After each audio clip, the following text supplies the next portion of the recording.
Hi, and welcome to Eating Fried Chicken in the Shower bonus episode with me, James Nokise, and I'm joined by Dr Sarb Johal. Kia ora, Sarb. Hey, James.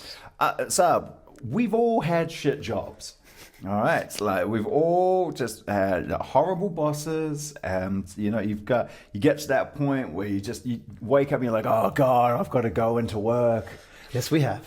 And I guess in 21st language speak, we'd call it a toxic workplace. But how do you know? Like, it's not just that you're having a bad time at work, but how do you know that you're in a toxic workplace? Yeah. Often your body will tell you. Yeah, your body will tell you. It's very good at figuring out what is unsafe and what is safe for you.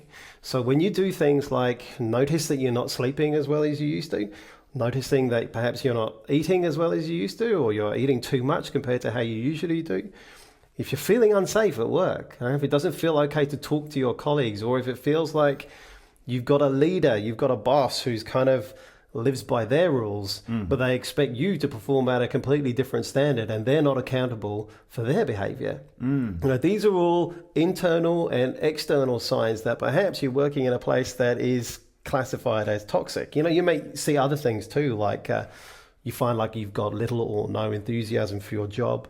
There's little communication, or whatever communication that is given to you in your job is really hard for you to interpret. So you end up kind of like guessing what it is that you're supposed to be doing. If you see a lot of employee sickness or employee turnover, people kind of coming and going because they feel like it's not a really great place to work. So all of these things are signs that perhaps you're in a place that is toxic. Now, how do you end up in those sorts of jobs? I think you're right. We end up sometimes in there because we're driven by a sense of responsibility, maybe. Yeah, I mean, sometimes you got to be the breadwinner. Sometimes there's no other option. Like, there's no other kind of job. But when you have been in that kind of job and you're finally out, if you might have had to be there for quite a long time. Because hey, again, you got to make that money. Yeah.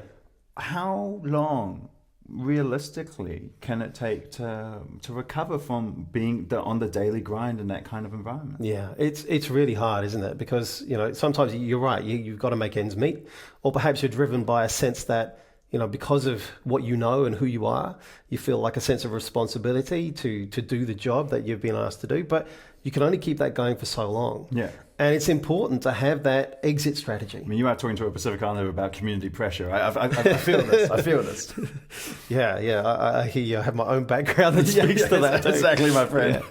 So it's important to have an exit strategy, and also knowing that actually perhaps your exit strategy isn't going to fit in with your career.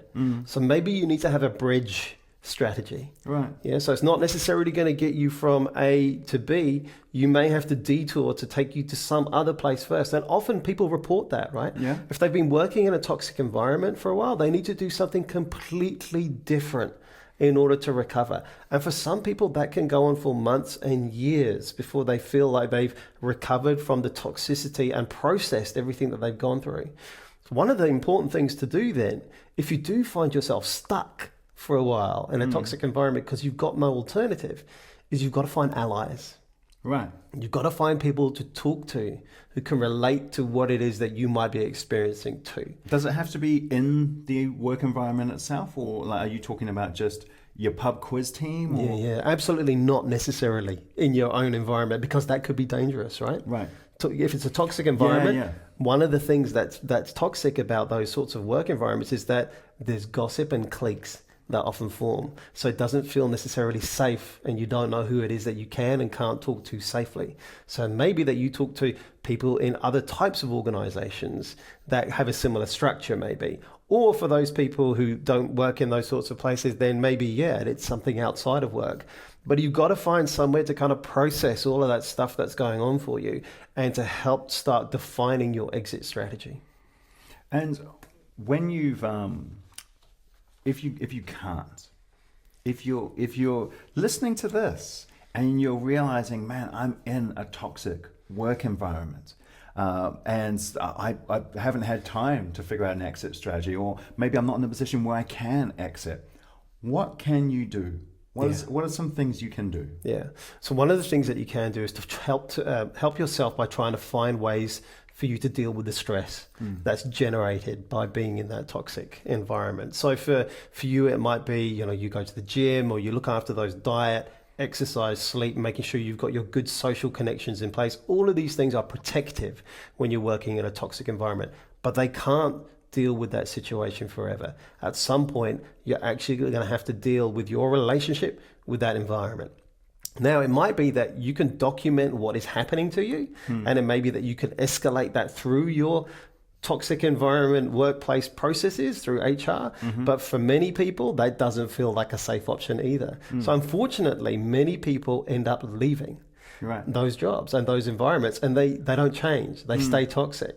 So if we're talking about big structural change, kind of we need to call them out. Maybe there is something about people getting together so it feels safe, so that we can address some of those toxic workplaces. But for the individual trying to go through that, one of the other things that you can do is to keep yourself busy. Create lists of things that you can be doing so you can stay productive and stay your best self and on top of things for you working in that environment. But always with the mind to having a vision of what it is that you want to do to get yourself out of this environment, and not letting go of that, and talking about what that feels like for you when you leave this place. And I'm just thinking that's really great advice, Sarb. And I'm just thinking of people who are listening to this, maybe who are scared, because I think we don't often acknowledge that those toxic work environments can be very scary for people. And that's not just a your classic Kiwi harden up kind of thing, is it? That's a genuine fear that they can acknowledge in terms of their processing and moving forward. Yeah, the fear is real. If you're living and working in a workplace which is toxic, the extent of bullying that may be apparent, and it might not be really in your face bullying, but it might be very subtle kinds of bullying, but the feelings that you feel are valid. Yeah. So I don't want people walking away from this thinking that actually other people can't see it, so it doesn't feel real to me. If you are feeling it and experiencing it, it's really good to get that checked out with somebody else. Talk to somebody who's trusted, expose it to the light.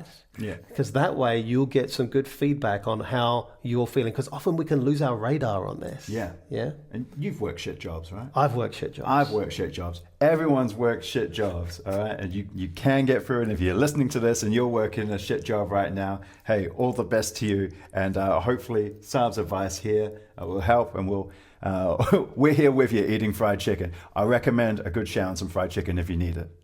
Thanks, Sarb. Cheers, James. Cheers.